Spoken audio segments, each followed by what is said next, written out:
नमस्कार, प्रतिदिन अखबार संपादकीय ऑडियो में आपका स्वागत है। शिक्षा से ज्यादा नशे पर खर्च क्या बताता है दैनिक भास्कर। हाल ही में जारी मासिक प्रति व्यक्ति पारदर्शिता के लिए अदालती फैसले का स्वागत है दैनिक भास्कर। बिजनेस स्टैंडर्ड, अंतरिक्ष में कामयाबी के बढ़ते कदम जनसत्ता, गगनयान दिखाएगा चांद पर भारतीयों के उतरने का रास्ता हिंदुस्तान। अब आर्टिकल विस्तार से। शिक्षा से ज्यादा नशे पर खर्च क्या बताता है दैनिक भास्कर। हाल ही में जारी मासिक प्रति व्यक्ति उपभोग व्यय की रिपोर्ट को गहराई से देखने पर कुछ चौंकाने वाले तथ्य सामने आए हैं। उच्च गुणवत्ता वाले प्रोटीन्स, माइक्रो न्यूट्रिएंट्स और विटामिन के पदार्थ पर खर्च बढ़ा है, लेकिन कुछ नए रुझान डराते हैं। ग्रामीण तंबाकू, पान या अन्य किस्म के नशे पर महीने में 143 रुपए खर्च कर रहे हैं, जबकि शिक्षा पर मात्र 125 रुपए। यह एक सच है कि एक वर्ग अपने बच्चे को सरकारी स्कूल से हटाकर महंगे प्राइवेट स्कूल में डालता है। शिक्षा पर शहरों में भी प्रतिशत के रूप में खर्च 11 वर्षों में घटा है, जबकि असर की रिपोर्ट में लोगों का रुझान महंगे निजी स्कूलों की ओर बताया गया है। ऐसे में यह रिपोर्ट थोड़ी विरोधाभासी है। यह संभव है कि निम्न वर्ग के बच्चे शिक्षा के प्रति उदासीन हो और नशे की आदत उस वर्ग में अपेक्षाकृत ज्यादा हो, जिससे इस रिपोर्ट में तुलनात्मक रूप से शिक्षा पर कम व्यय पाया गया हो। शिक्षा चिंता इस तथ्य से भी बढ़ जाती है कि शहरों और गांवों में डिब्बा बंद खाने पर ज्यादा खर्च किया जा रहा है और शहरों के मुकाबले गांव में भी ये शौक बढ़ा है। यह एक अच्छा पहलू यह है कि अनाज पर खर्च 2/3 से अधिक घटा है। इसका बड़ा कारण है कि 80 करोड़ लोगों को मुफ्त अनाज मिलना, लेकिन नशे के प्रति बढ़ता रुझान इस बात का संकेत है कि सामाजिक चेतना में कमी है। पारदर्शिता के लिए अदालती फैसले का स्वागत है बिजनेस स्टैंडर्ड। अजय छिब्बर, लेखक, जॉर्ज वॉशिंगटन विश्वविद्यालय के प्रतिष्ठित विजिटिंग स्कॉलर हैं। चुनावी बॉन्ड को रद्द करने का उच्चतम न्यायालय का निर्णय स्वागत योग्य। चुनावी बॉन्ड को 2019 के आम चुनाव से ठीक पहले साल 2018 में नरेंद्र मोदी सरकार ने शुरू किया था। इससे राजनीतिक दलों को मिलने वाले चंदे को जिसे पहले रिश्वत के रूप में दिया जाता था, वैध और कानूनी बना दिया। इसमें चंदा देने वाले और उसे हासिल करने वाले का नाम जाहिर नहीं किया जाता। केवल सरकारी क्षेत्र के भारतीय स्टेट बैंक के पास ही जानकारी होती है। इसलिए यह एक अपारदर्शी व्यवस्था है जिसमें सत्ता में रहने वाली पार्टी को फायदा पहुंचा है। इन बॉन्ड खरीद की जानकारी चुनाव आयोग को भी नहीं होती। तो इस लाभ के लिए भुगतान योजना ने निश्चित रूप से ऐसी व्यवस्था बनाई जिसे महाभ्रष्टाचार कहा जा सकता है। सर्वोच्च न्यायालय के फैसले ने इस पर रोक लगा दी है। न्यायालय ने सरकार को यह भी निर्देश दिया है कि वह इस बात का पूरी तरह से खुलासा करे कि उस योजना में अभी तक किस पार्टी को कितना धन मिला है। अब इसका आने वाले आम चुनाव की फंडिंग पर कोई असर पड़ेगा या नहीं, ये देखने वाली बात होगी। लेकिन दीर्घकालिक स्तर के लिहाज से यह सवाल बना हुआ है कि इसके विकल्प में अब क्या होगा। क्या हम फिर उसी पुरानी व्यवस्था में लौट आएंगे जहां नोटों से भरे सूटकेस होते थे और सत्तारूढ़ दल अपने चुनाव अभियान के लिए धन जुटाने के लिए बड़े बड़े घोटाले करते थे। क्या भारत ऐसी कोई प्रणाली विकसित कर सकता है जो न केवल चुनावों से जुड़े भ्रष्टाचार से निपट सके, बल्कि आम भ्रष्टाचार से भी, जो कि हमारी आर्थिक और राजनीतिक व्यवस्था के लिए अभिशाप बना हुआ है। सरकार ने एक श्वेत पत्र जारी कर यह दिखाने की कोशिश की है कि पूर्ववर्ती संयुक्त प्रगतिशील गठबंधन संपर्क की सरकार भ्रष्टाचार में डूबी थी। मौजूदा सरकार अधिकतम शासन और न्यूनतम सरकार के नाम पर भ्रष्टाचार और रिसाव को कम करने का दावा करती। इसमें कोई शंका नहीं है, पिछली संपर्क सरकार भ्रष्टाचार से ग्रसित थी। यहाँ तक कि अगर उसके कार्यकाल में हुए घोटाले के ऐसे कई दावों को बदनाम करने वाला और गलत मान ले, जैसा कि दूरसंचार घोटाले में हुआ, जब तत्कालीन नियंत्रक एवं लेखा परीक्षक विनोद राय ने घोटाले की राशि को लेकर बड़ा चढ़ाकर आंकड़े पेश किए थे, तो भी इससे इनकार नहीं किया जा सकता कि संपर्क शासन में भ्रष्टाचार बहुत ज्यादा था। अब राष्ट्रीय जनतांत्रिक गठबंधन सरकार राजग का दावा है कि उसने भ्रष्टाचार को काफी हद तक कम कर दिया है। भ्रष्टाचार को आंकने वाली प्रतिष्ठित अंतर्राष्ट्रीय संस्था ट्रांसपेरेंसी इंटरनेशनल यह दर्शाती है कि राजग के सत्ता में आने के बाद भ्रष्टाचार के मामले में भारत का स्कोर सुधरा है। टीआई का भ्रष्टाचार स्कोर, जो 0 से 100 के पैमाने पर, जहां 100 का मतलब है बिल्कुल भ्रष्टाचार नहीं, कारोबारियों और विशेषज्ञों की धारणा पर आधारित है, साल 2013 के 36 से सुधरकर 2018 में 41 पर पहुंच गया। लेकिन ये फिर साल 2013 में नीचे खिसककर 39 पर पहुंचा और वैश्विक औसत 43 से भी नीचे हो गया। G20 के कई मध्यम आय वाले देशों जैसे कि ब्राजील, मेक्सिको, इंडोनेशिया और तुर्की के मुकाबले भारत ने इस पैमाने पर बेहतर प्रदर्शन किया है, लेकिन चीन और वियतनाम से पीछे। दुनिया में भारत का टीआई भ्रष्टाचार रैंक साल 2013 के 94 से सुधरकर साल 2018 में 78वें तक पहुंच गया, लेकिन इसके बाद यह फिर गिरकर 180 देशों में 93 स्थान पर पहुंच गया। राजग जब सत्ता में आया तो शुरुआती दौर में भ्रष्टाचार में गिरावट आई, लेकिन यह फायदा अब कुछ हद तक पलट हो चुका है।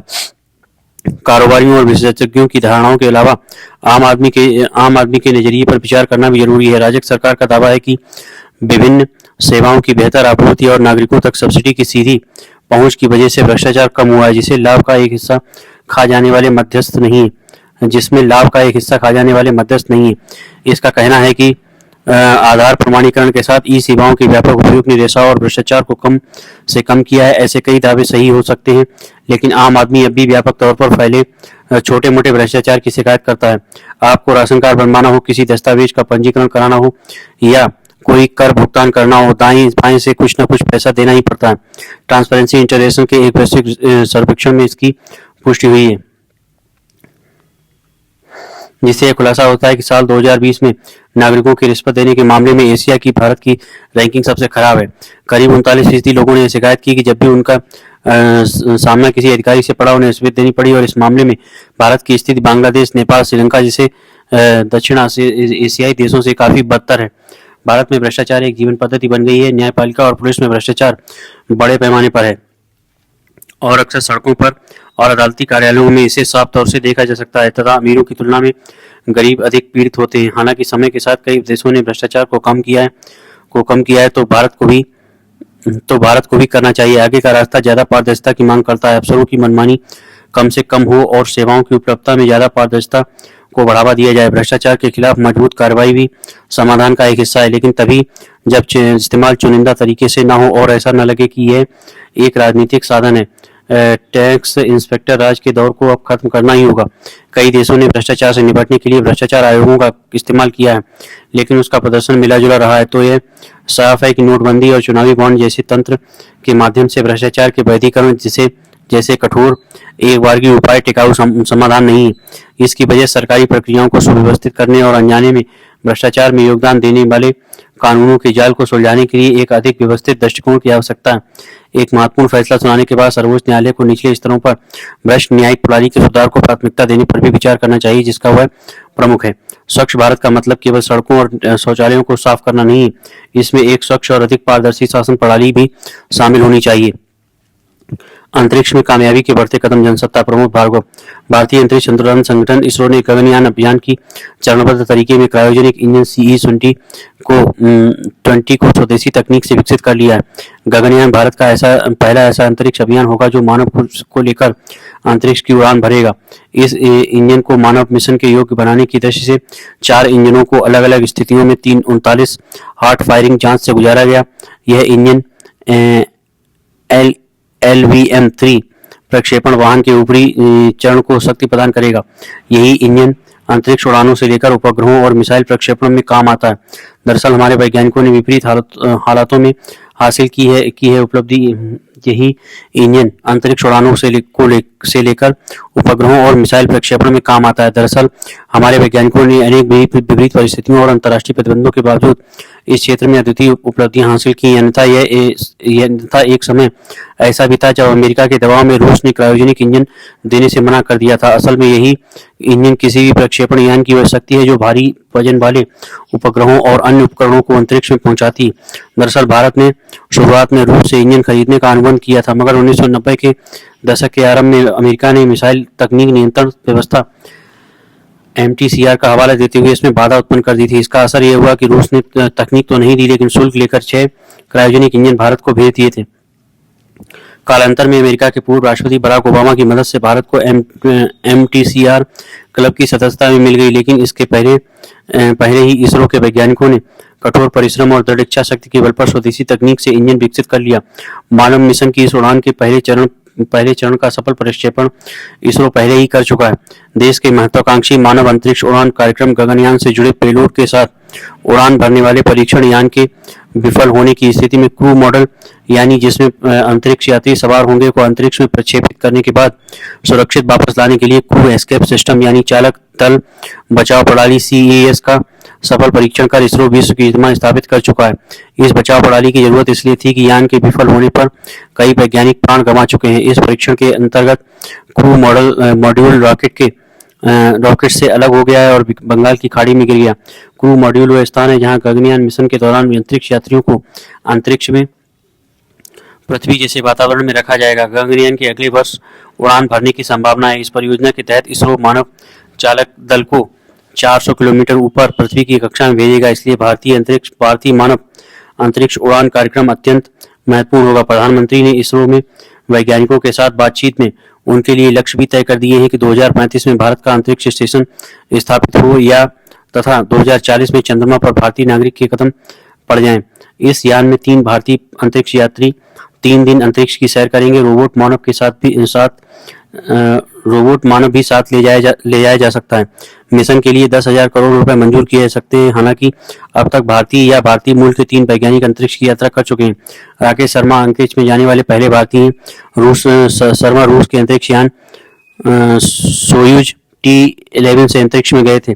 इनके अलावा भारतीय मूल की कल्पना चावला और सुनीता विलियम्स भी अमेरिकी कार्यक्रम के तहत अंतरिक्ष में जा चुकी हैं। हालांकि पहले भारत ने 2022 तक अंतरिक्ष में मानव भेजने की घोषणा की थी, लेकिन इस पर समय रहते क्रियान्वयन नहीं हो पाया। अंतरिक्ष में मानव रहित और मानव चालित दोनों तरह के यान भेजे जाएंगे। पहले चरण में योजना की सफलता को परखने के लिए अलग अलग समय में 2 मानव रहित यान अंतरिक्ष की उड़ान भरेंगे। इनकी कामयाबी के बाद मानव युक्त यान अपनी मंजिल का सफर तय करेगा। मानव युक्त गगनयान की कामयाबी के बाद भारत, अमेरिका, रूस और चीन की श्रेणी में आ जाएगा। रूस ने 12 अप्रैल 1961 को रूसी अंतरिक्ष यात्री यूरी गागरिन को अंतरिक्ष में भेजा था। गागरिन दुनिया के पहले अंतरिक्ष यात्री थे। अमेरिका ने 5 मई 1961 को एलन शेपर्ड को अंतरिक्ष में भेजा था। ये अमेरिका से भेजे गए पहले अंतरिक्ष यात्री थे। चीन ने 15 अक्टूबर 2013 को यांग लिवेई को अंतरिक्ष में भेजने की कामयाबी हासिल की थी। भारत ने जब अंतरिक्ष में बड़ी छलांग लगाने की पहल कर दी। दरअसल अंतरिक्ष में मौजूद ग्रहों पर यान भेजने की प्रक्रिया बेहद जटिल और शंकाओं से भरी होती। अगर अवरोह का कोण जरा भी टिक जाए या फिर गति का संतुलन थोड़ा सा भी लड़खड़ा जाए तो अंतरिक्ष यान या तो ध्वस्त हो जाता है या कहीं भटक जाता है। इसे ना तो खोजा जा सकता है और ना ही नियंत्रित करके दोबारा लक्ष्य पर लाया जा सकता है। चंद्रयान 2 ऐसी विपरीत स्थितियों का सामना करते हुए लड़खड़ा कर उलट गया था। इसीलिए भारत पहले 2 गगनयान अभियान मानव रहित भेजेगा। भारत ने गगनयान को अंतरिक्ष में भेजने की दृष्टि से श्रीहरिकोटा में GSLV Mark 3 को स्थापित करने की तैयारी शुरू कर दी। इसी मुहिम के तहत इसरो ने परीक्षण के तौर पर क्रू एस्केप मॉड्यूल का पहला पड़ाव पार कर लिया है। इसे धरती से 2.7 किलोमीटर की ऊंचाई पर भेजने के बाद रॉकेट से अलग किया और फिर पैराशूट की मदद से बंगाल की खाड़ी में उतारकर जमीन के निकट लाने में सफलता प्राप्त की। क्रू मॉड्यूल 3 लोगों को अंतरिक्ष में ले जाने की क्षमता रखता है। इसमें सवार यात्रियों को 1 सप्ताह तक भोजन, पानी और हवा उपलब्ध कराकर जीवित रखा जा सकता है। अब गगनयान मिशन पर जाने वाले वैज्ञानिकों के नामों की घोषणा भी कर दी गई है। प्रधानमंत्री ने इनके नामों की घोषणा की। इस अभियान को स्वदेशी प्रौद्योगिकी से तैयार किया जा रहा है। औद्योगिक घरानों की मदद से इसरो फ्लाइट्स से जुड़े हार्डवेयर और अन्य उपकरण जुटाएगा।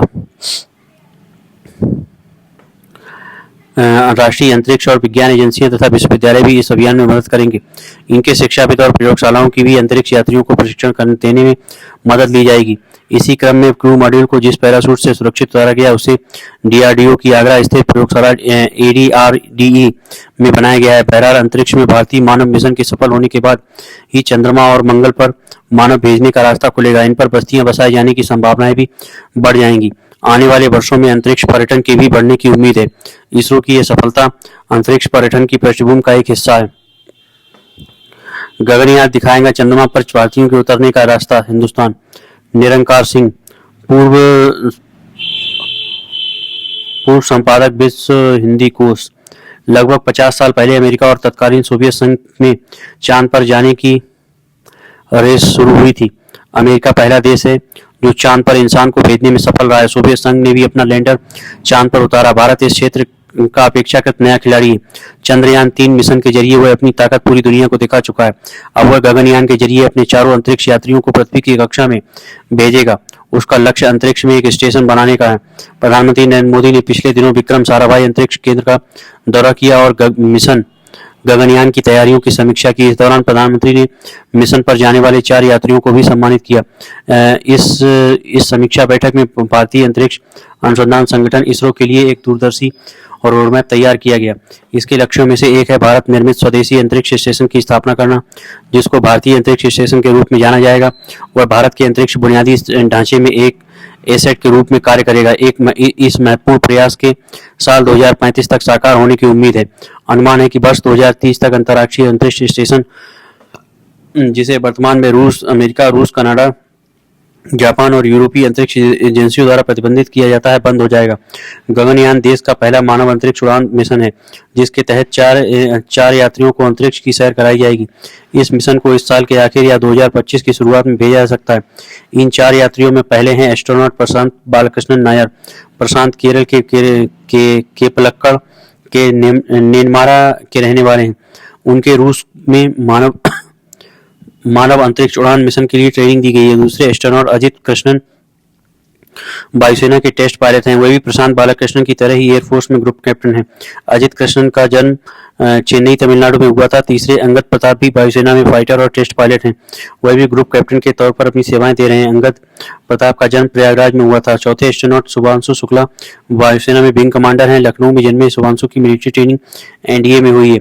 गगनयान मिशन के लिए न जाने कितने पायलटों का टेस्ट हुआ है, जिनमें से इन 4 को चुना गया है। भारत और तब के सोवियत संघ के संयुक्त अंतरिक्ष अभियान में राकेश शर्मा 8 दिनों तक अंतरिक्ष में रहे थे। अंतरिक्ष में जाने वाले वह पहले भारतीय और विश्व के 138वें व्यक्ति थे। भारतीय मूल की अमेरिकी नागरिक कल्पना चावला 19 नवंबर 1997 को 6 अंतरिक्ष यात्रियों के एक दल का हिस्सा थी। अंतरिक्ष शटल कोलंबिया की उड़ान से अंतरिक्ष की यात्रा करके कल्पना ने अपने नाम का डंका बजाया। कल्पना चावला ने इस मिशन में कुल 65 लाख मील का सफर तय किया। इस दौरान उन्होंने पृथ्वी की 252 परिक्रमाएं की, लेकिन अपने दूसरे अभियान में 1 फरवरी 2003 को पृथ्वी की कक्षा में प्रवेश करने के बाद उनका अंतरिक्ष यान भीषण दुर्घटना का शिकार हो गया और कल्पना के साथ दल के 7 सदस्य धरती पर पहुंचने से पहले ही अवशेष में बदल गए। बहरहाल 5 दशकों बाद अब भारत ने भी अपना लक्ष्य चांद को बना लिया है। 23 अगस्त को चांद पर लैंडर उतारकर हमने वह कर दिखाया जो आज तक कोई नहीं कर सका था। मगर क्या कभी भारत भी चांद पर इंसान को पहुंचा सकेगा? इसका जवाब अहमदाबाद में स्पेस एप्लीकेशन सेंटर के निदेशक नीलेश देसाई ने दिया। उन्होंने कहा कि चंद्रमा पर मानव मिशन भेजने में कम से कम 2-3 दशक लग सकते हैं। उन्होंने कहा अमेरिका और रूस पहले ही ऐसा कर चुके हैं, पर हमें कुछ समय लगेगा, क्योंकि हमें सिर्फ आदमी को भेजना ही नहीं है, उसे जिंदा वापस भी लाने की जरूरत है। हमें टेक्नोलॉजी बढ़ाने की जरूरत है। हमारे पास अच्छी परखी हुई तकनीक है जो ये कदम उठाएंगे। धन्यवाद।